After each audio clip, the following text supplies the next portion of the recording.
So what are the most alkalizing foods? So we're going to make an alkaline list of foods and an acid list in foods. By looking at this acid alkaline list, you can determine what is the best foods for arthritis and what are the worst. The most alkalizing is the humble lemon. And the lemon is acid where it should be and it's alkaline where it should be. Acid in the stomach to help you digest your meal. But when it's broken down in the gastrointestinal tract and the minerals are absorbed into the tissues, the minerals are an alkaline forming mineral. So this is the sodium and potassium and calcium and magnesium and iron. Dark green leafy vegetables. Dark green leafy vegetables are very alkalizing. We should be eating dark green leafy vegetables every day. So someone might ask, well, what about cooked spinach?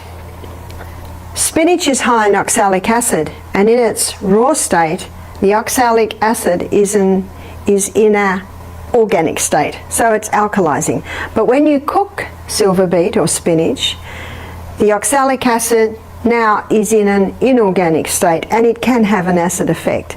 So people who have arthritis or gout, they're best to keep to the raw cabbage. Maybe they have a cooked cabbage dish occasionally, but that's the only green that will turn because of the oxalic acid in it when it's cooked.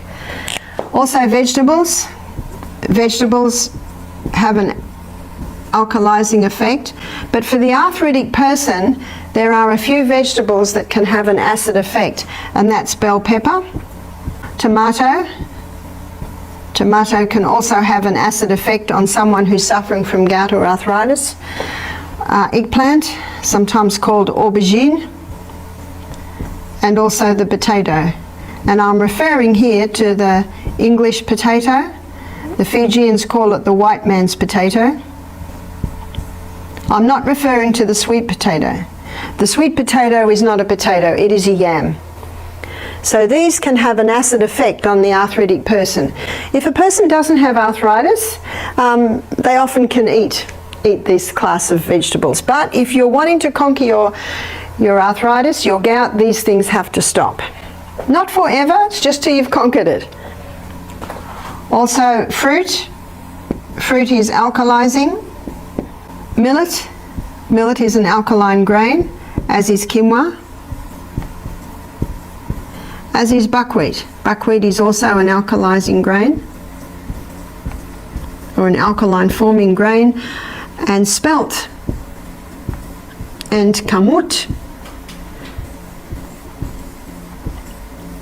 These are alkalizing grains. There's another one called enkenhorn. So any of your ancient grains from the ancient wheat have an alkalizing effect.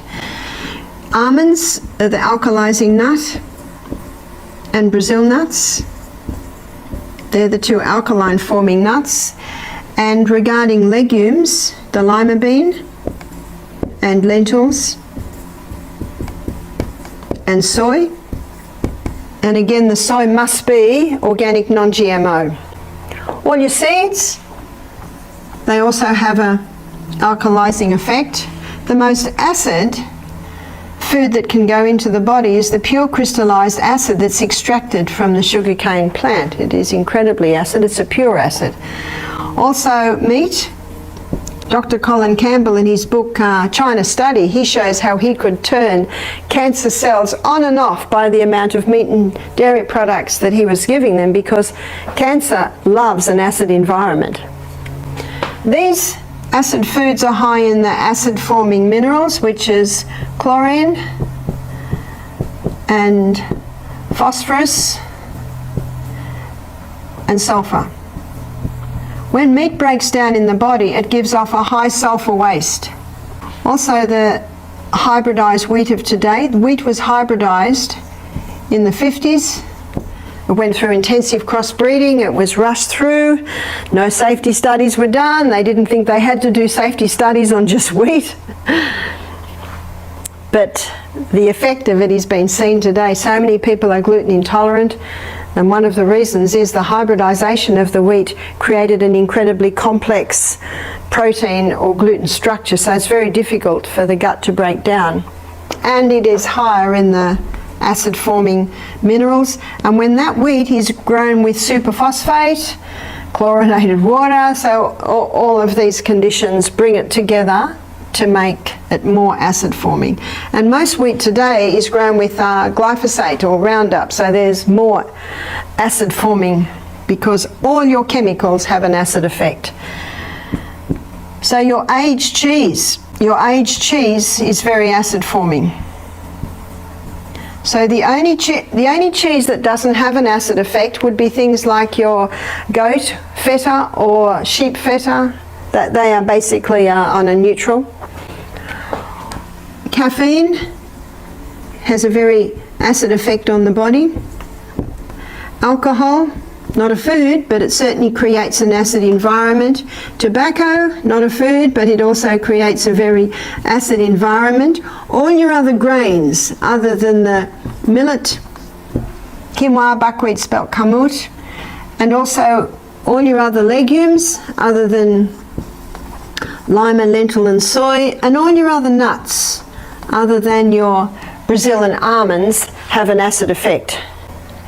To maintain a 6-point environment at the cellular level, we need to be taking probably 20 to 30% acid forming foods, and we should be having approximately 70 to 80% alkaline forming foods. What that will do is that will maintain the cellular pH conducive to recovering from arthritis.